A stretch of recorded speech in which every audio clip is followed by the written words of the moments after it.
आज की ये वीडियो 12th क्लास मैथमेटिक्स की वीडियो है। मैथमेटिक्स में हमने एक सीरीज चला रखी थी जिसमें हमने आपको बोर्ड एग्जाम 2021 के लिए इंपोर्टेंट प्रश्न दे रहा था। मैं chapter by chapter, unit by unit छांट छांट कर। तो ये आपका यानी कि 12th मैथमेटिक्स यूनिट 5 या चैप्टर 5 कह दीजिए, जो कि है आपका सातत्य एवं अवकलनीयता। तो सातत्यता और अवकलनीयता में से आपका, जैसे कि हम एनसीईआरटी हम किताब की यदि बात करें तो किताब में 5.1 एक्सरसाइज, 5.2 एक्सरसाइज, ऐसे ही आपका 8 एक्सरसाइज हैं 5.8 तक। उसके बाद में विविध प्रश्नावली है। ओके, तो हमने इसमें से पूरे 1 से लेकर 8 तक पूरी एक्सरसाइज में से केवल 22 सवाल छांटे हैं। यदि हमें बात करूं मॉडल की तो देखिएगा, मैथ का यदि मॉडल की हम बात करें तो मैथ के मॉडल में भी काफ़ी सवाल दे रखे हैं। तो ये है आपका 5वां चैप्टर सातत्यता एवं अवकलनीयता। तो इसमें से पूरे में से 22 सवाल छांटे हैं, लेकिन ये 22 सवाल अलग अलग मेथड पर हैं। तो आप लोग ये ना सोचें कि ये 22 सवाल मैथ से ही पेपर में आएगा, क्योंकि मैथ में क्या होता है, संख्या बदल बदल के आती है लेकिन कॉन्सेप्ट वही रहता है। तो हर चीज़ का, जैसे कि मैंने यहाँ पर एक सवाल है, मैं आपको समझा दूँ। पहले कल भी समझाया था, आज फिर समझा दे रहा हूँ मैं आपको। एक सवाल मैं आपको बताऊँ, देखिएगा। इसमें बहुत ही प्यारा सा सवाल है। देखो कई सवाल हैं इस टाइप के, जैसे कि आपका दे रखा है y बराबर एक्स की power x plus cos x की पावर 10x। एक दे रखा था y बराबर एक्स की power sine x plus cos x की पावर साइन एक्स। एक दे रखा है y बराबर साइन एक्स की power x plus sine x की पावर कॉस एक्स। इस टाइप के कई सवाल हैं उसमें। तो मतलब पावर की पावर, और मैं आपको बता दूं ये हो गया, और कई सवाल हैं इसमें। ये एक दे रखा है y की पावर x की पावर साइन 2x, इस तरीके से दे रखा है। और आपका ये हो गया, और एक है ये कि y बराबर साइन एक्स की पावर कॉस एक्स प्लस एक कॉस एक्स की पावर साइन एक्स।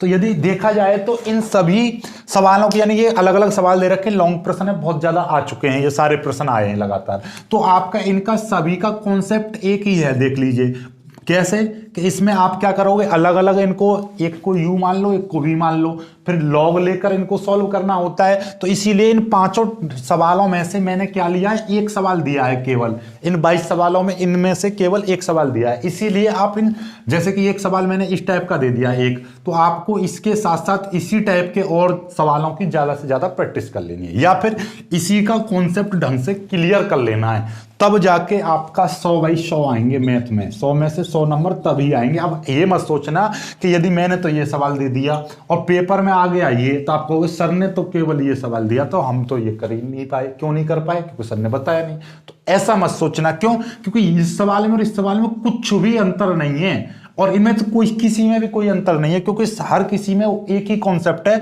एक फंक्शन की पावर फंक्शन दे रखा है, इसमें वो वाला कॉन्सेप्ट लगेगा। इस चीज को ये देखो, फंक्शन की पावर फंक्शन, वेरिएबल की पावर वेरिएबल, वेरिएबल की पावर वेरिएबल, वेरिएबल की पावर वेरिएबल दे रखा है। तो आपको वो वाला फंक्शन, यानी कि जो फंक्शन की पावर फंक्शन होता है, वो वाला कॉन्सेप्ट लगेगा। तो इसलिए इन 22 सवालों को इस तरह से देखना कि एक कॉन्सेप्ट पर एक सवाल है तो 22 कॉन्सेप्ट क्लियर हो जाएंगे। इनसे बाहर फिर आपका इसमें क्या है कि जो जैसे कि एफ वाला जांच कीजिए कि संतत्ता है या नहीं है, सातत्य है या नहीं है, अवकलनीयता है या नहीं है, और अवकलन के। तो इसमें अवकलन के भी सवाल हैं, क्योंकि ये अवकलनीयता यानी इसमें अवकलन भी है, राइट। तो अवकलन के सवाल क्लियर हो जाएंगे। इसके बाद में सीधे छठा चैप्टर अवकलन के अनुप्रयोग है, उसमें से देंगे जाएंगे, फिर समाकलन, फिर समाकलन के अनुप्रयोग। तो अवकलन समाकलन इस तरीके से जाएगा, फिर अवकल समीकरण। ठीक है, तो इस एक एक चीज को ध्यान समझ लेना। 22 सवाल एक एक करके आएंगे स्क्रीन पर, 22 के 22 को ले लेना और इनको कर लेना। इनसे बाहर मत करना, कोई भी एक सवाल मत कीजिए 22 से बाहर, लेकिन 22 कॉन्सेप्ट क्लियर कर लेना। जैसे कि एक कॉन्सेप्ट का इन 500 सवाल हो जाने चाहिए, इस तरह से कर लेना आप। तो मैं कह रहा हूं 100 में से 100 आएंगे आपकी गारंटी के साथ, एक भी क्वेश्चन छोड़ के नहीं आओगे, पक्की बात है, राइट। तो एक एक करके वो सवाल आएंगे, सवालों को देख लो। क्लियर है? स्क्रीनशॉट लेते रहना। जो बच्चे नए हैं वो चैनल को सब्सक्राइब जरूर कर लेना, वीडियो को लाइक कर लेना, और अपने दोस्तों के साथ हो सके तो शेयर कर लेना। अपने व्हाट्सएप वगैरह पर स्टेटस भी लगा दिया करो वीडियो का, राइट। तो बाकी एक एक करके स्क्रीन पर आएंगे।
Mm-hmm.